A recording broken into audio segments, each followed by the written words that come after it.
This is the Good Neighbor Podcast, the place where local businesses and neighbors come together. Here's your host, Mike Sedita.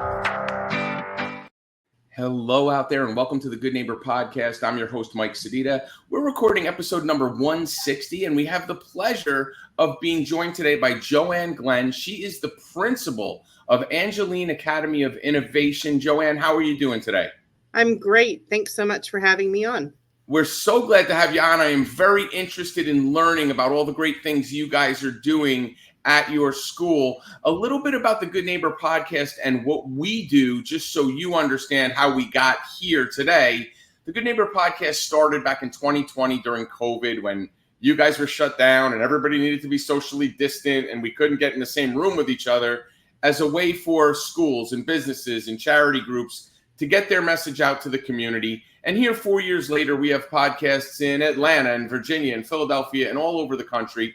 I'm lucky enough to be the person here in Tampa that gets to speak with folks like you. So first and foremost, tell us a little bit about Angeline Academy of Innovation. I'm happy to. It's one of my favorite topics to talk about. And I bet you talk about it every single day, nonstop. Indeed, I do. So Angeline Academy of Innovation is a Pasco County public magnet school. We serve students at the secondary level, that's grade 6 and up, who have an interest in studying STEM, so science, technology, engineering, and math. Our pathways within our STEM academies include cybersecurity and applied computer science, engineering and applied robotics, bio-design, which includes a biomedical focus right now, and then entrepreneurship.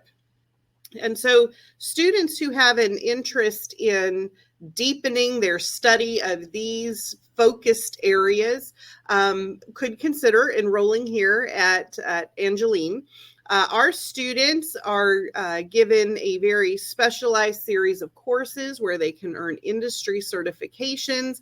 And by the time they leave us at the end of 12th grade, they have credentials that businesses and employers pay their own employees to earn. We also have a really strong college prep academic focus as well. So students who maybe don't want to enter the workforce directly, but would rather go on to study at a college or university are on solid ground here as well, and leave with a good understanding of the pathway and the courses that they would continue to study in college. So let me ask you, this is really like the model, like when I was a kid growing up, the technical, quote unquote, technical college taught kids auto mechanics and wood shop and plumbing and electrical and the trades, like you were learning the trades. Is there a component of that at Angeline, or is that not part of any of the verticals of curriculum? So here at Angeline, we don't have some of those pathways. Our sister schools at Kirkland Ranch and Wendell Crinn Technical Schools do. We simply don't have the space. We're located on a very small piece of property in the heart of the Angeline community. And so rather than offering the 15 pathways that those two schools are able to support, we have just 4. And I asked that question to lead into, this is kind of the modern day technical, and I keep doing air quotes. If you're listening to this, you're not seeing me doing air quotes. If you're watching it, you are.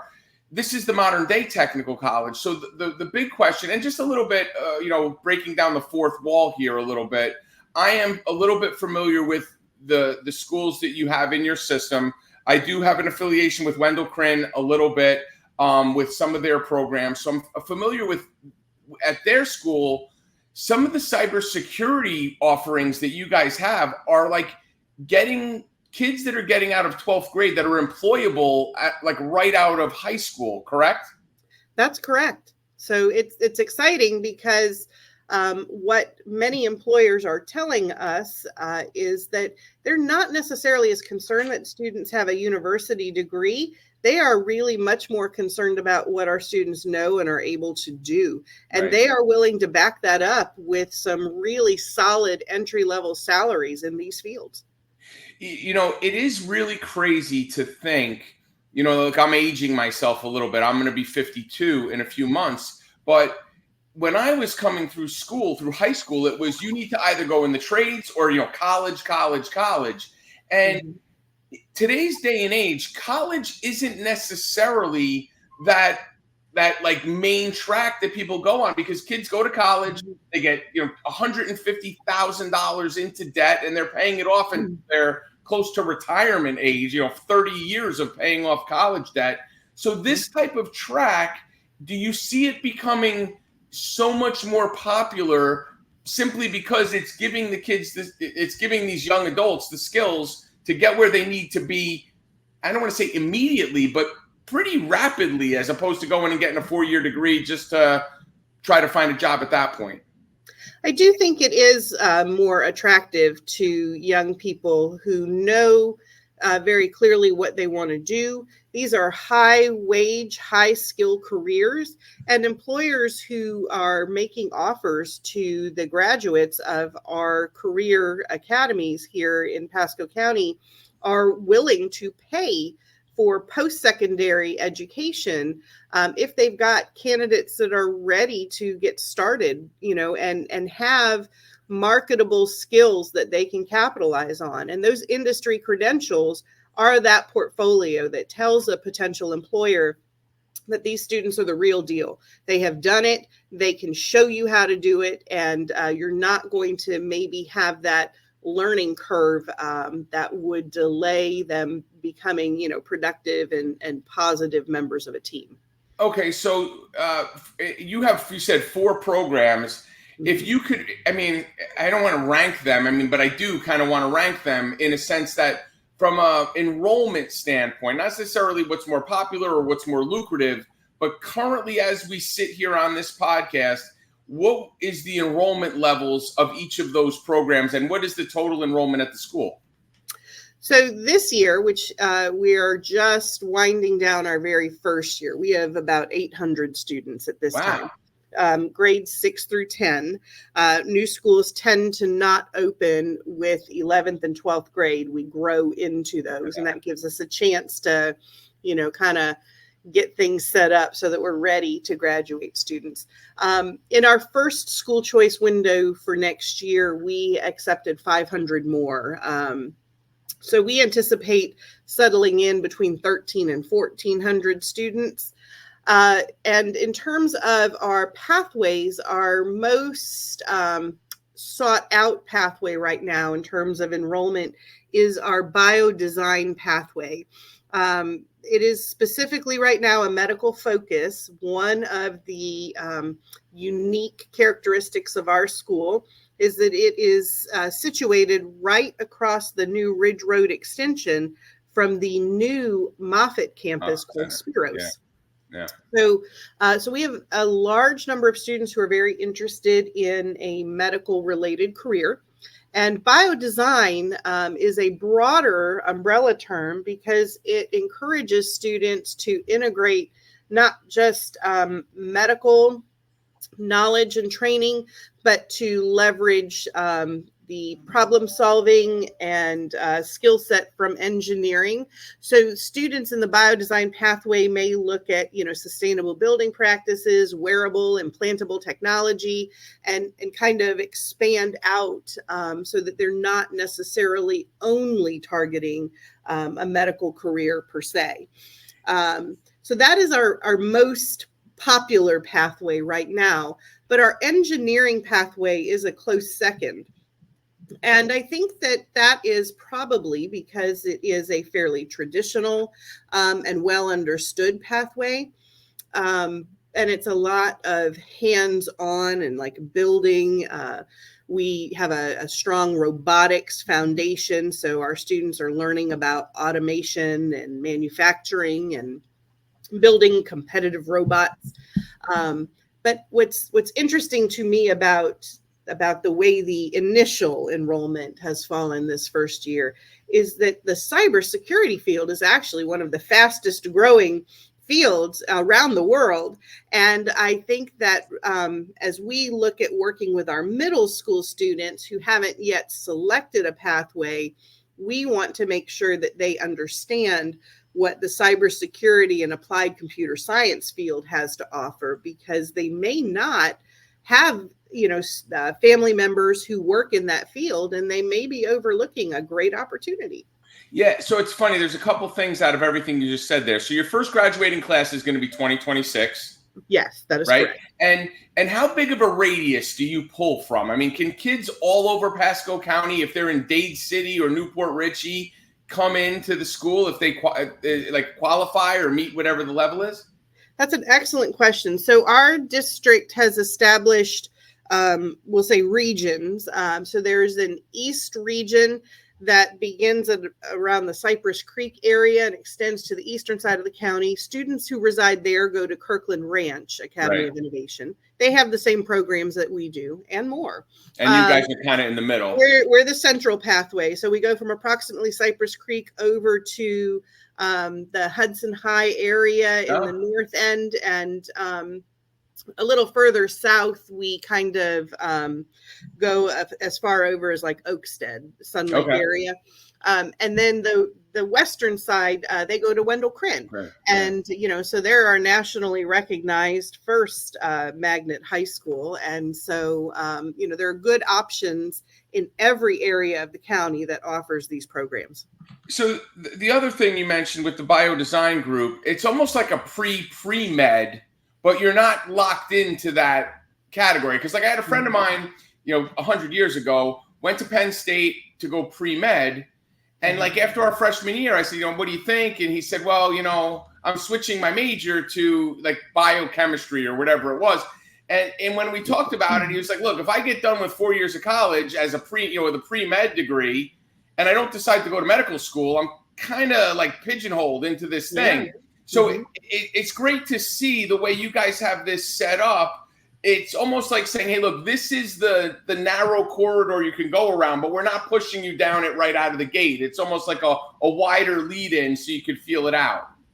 Right. Well, we're very aware, too, that we're preparing students who will enter careers that don't necessarily have, names, so a good example of that would be in the artificial intelligence field, which is a part of our applied computer science pathway.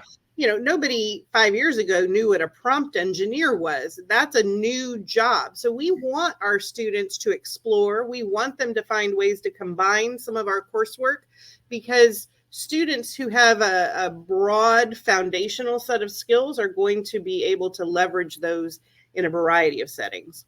Okay, so I'm going to have a follow-up question to this, but I want to set the foundation of this. Tell me a little bit about your personal background and you're teaching, or you're not teaching, but you're administrating programs that you had no clue were even going to be in existence when you were becoming an educator. So a little bit about your background, so the folks and people that are listening to this understand the professionalism in the education field that you bring to the facility. So I, by training, am a high school mathematics teacher.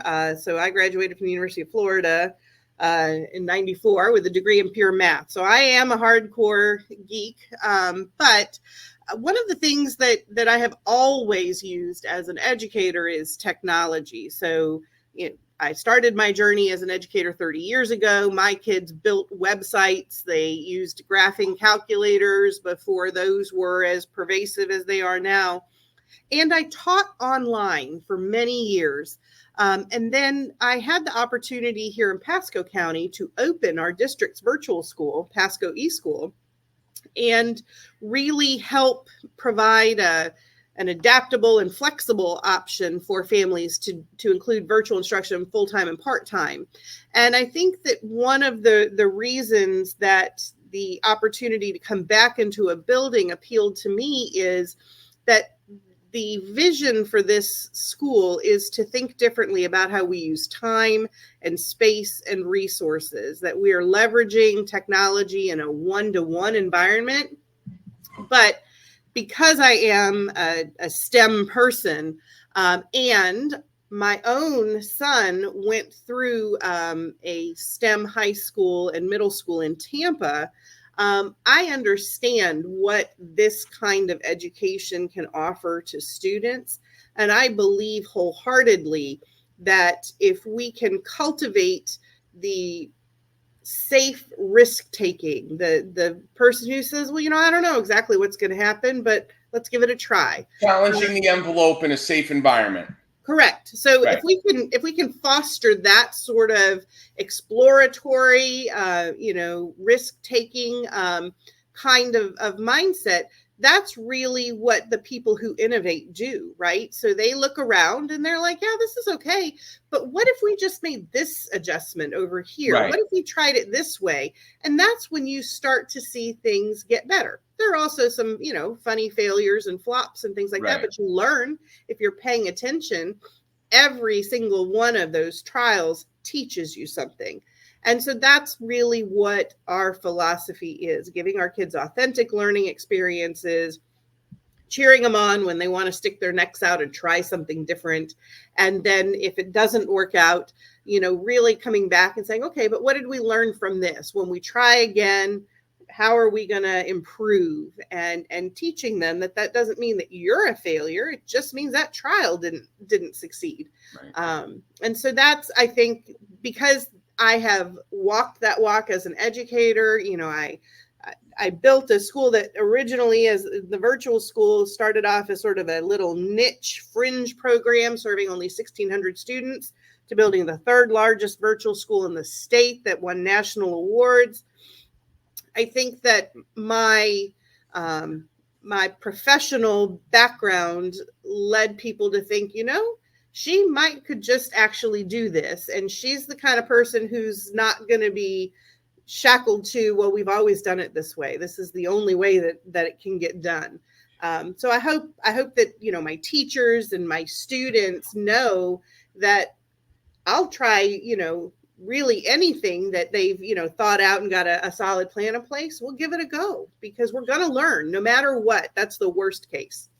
That's, yeah. I mean, you learn from every experience, right? Whether it's a positive experience or a negative, you hope that you learn from every experience, positive or negative. And I'll tell you, you said something in there as someone who, managed a call center and worked with folks.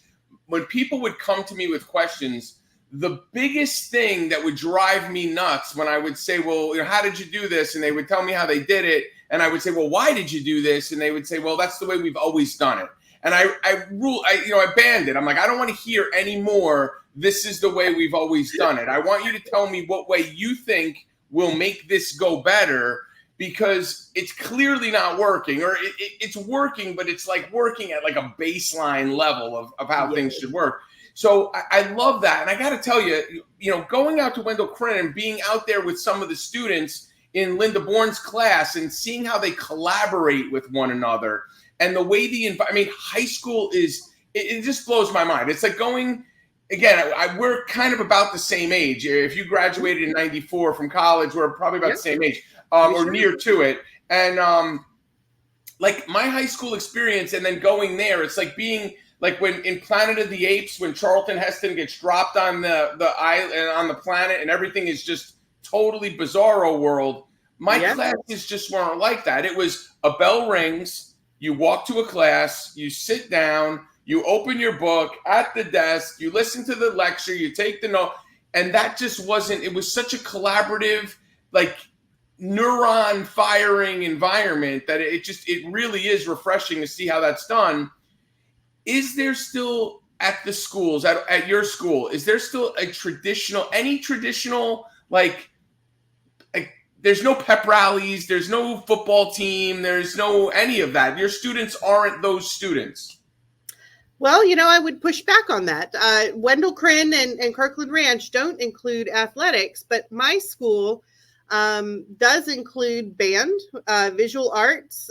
We have performing arts. Our students wanted to have drama and thespians. And we actually have an athletic complex being built along 41 here in near Connerton. And so we actually will have an athletics program to complement our academics. We will not have football or baseball. I wasn't saying that as a knock on it. I was just saying that it's just a different experience. I mean, it's just a different. It seems like the kids that are there, like my high school, there were kids that didn't even really want to be there. You know what I mean? Like it was just kind of like, we're here because it's public school and this is what we have to do. But everybody just seems like they want to be there, and there's a more purpose driven in their environment and what they're doing. And that's for sure. That's great. I mean, I just love the fact that seeing an environment where kids and maybe this, I'm assuming this is also accurate, is there's and I forget what the term they use, but where kids are actually going towards their high school diploma, but also earning college credits to where by the time they finish, they'll have a certain amount of credits towards an associate's degree, or I think one of the programs they could actually get an associate's degree level, right? Is that accurate? Yeah, we all have dual enrollment programs in our high schools. That's exactly right. So students have that opportunity to earn college credits, and depending on how much they fit into their schedule, they can actually earn an AA degree right alongside their high school diploma. So, all right. So we've talked a lot about the school, a lot about the programs and the things that go on there, and how you got to this point. You know, you're a readily admitted, openly admitted math nerd that you like to do that stuff. What do you do for fun? Do you play Jeopardy? You follow Jeopardy on TV, or do you like to snowboard or ski? I know snowboarding in Florida. Are you a big Gators fan? Do you go watch games? Do you like that stuff? What are you into when you're not in school? So a couple of different things. Aside from math, I actually read a lot, fiction and nonfiction. I also really enjoy music. You'll find me attending concerts or live music. And so I like a wide range of experiences, so I'll travel to go watch bands. I do watch Florida Gators play football and basketball. For sure. And, but I am not a huge pro sports fan, definitely in the college camp for sure. I love to see up and coming athletes doing Okay. So you're a Florida fan. We'll kind of let that slide. We won't get into too much of that stuff, but concerts, when you say concerts, do you have a genre of music that you like to go see live? Is there a genre or any particular type of music? I actually have a pretty eclectic music taste. So I do like, some electronic dance music and alternative music. So you might find me at Pet Shop Boys or Erasure. You might find me at They Might Be Giants. But I also do like pop music. And this will probably surprise a lot of students. I actually really like rap music and listen to that and have a playlist that's on regular rotation as I drive. So, all right, kids. So when you're listening to this Good Neighbor podcast, you definitely want to make sure Miss Glenn is into rap. So bring up your stuff. I am actually going to see Heart coming up here very soon. So I'm going to the concert at Amley on Friday, which we were recording this earlier in the week. And then my girlfriend is like a music lunatic. We're going to see Santana and Alanis Morissette, and like she has a whole concert thing set up for me. And one of the nice things about being here in Tampa is having the fairgrounds and having access to those shows and being able to get general admission type stuff, which is nice. Do you live up in that 4152 area? Do you have like a big commute to the school? Well, for many years, for most of my career, in fact, I lived in the Citrus Park area of Tampa, but I recently relocated up here to Hudson. And yeah, that's a better move. That's a better move. Well, my kids are grown and flown for the most part, and so it seemed like a good time to downsize and kind of simplify. Yeah, I mean, and honestly, that area where you guys are, you and I had previously talked about some other stuff before this podcast, but that area is so incredible. I mean, where I'm at in Wesley Chapel is emerging and growing, but it's kind of not capped out, but it's pretty full. And like out 54 towards Odessa is great too, but that has blown up over the last 2 years. But up 41 towards you guys, that is about to just explode. It is going to be what Wesley Chapel was, 10, 12 years ago, 15 years ago. It's on the way. So you're going to have a big influx of candidates coming through. From a capacity standpoint, are you guys able to handle, like you said, about, what would you say, 1,300 or so is where you think you're going to cap out at? Do you have a limit where you're going to start turning kids away? So our building is built for about 1,700 students. Okay. I think we'll be able to go over that, because I'll tell you that my big, hairy, audacious goal for my juniors and seniors is for them to spend half of their time in a workplace, in an internship, or taking dual enrollment courses through PHSC or USF. And so I do think we'll have a little flexibility there. But I do think we'll hit that cap, and I think we'll hit it well before 5 years. And that's a really good thing, because there are a lot of great opportunities available for kids. And I know that we have got a really strong community building up right around us, as you referenced. So I do think that we'll have the opportunity to serve probably closer to 2,000 kids before it's all said and done. Yeah. So that's an absolute great segue as we start to wind down the podcast is, people that are listening to this, they're wondering, hey, look, why is Angeline Academy of Innovation coming on the Good Neighbor podcast? It's generally businesses. But the big reason why you guys are coming on is building partnerships in the community. So if there's a business owner listening to this, thinking to themselves, maybe I can get relatively cheap labor to start, possibly, but I can give somebody some experience, someone who is looking to get into a field that I might have an opportunity that marries up with the school's curriculum.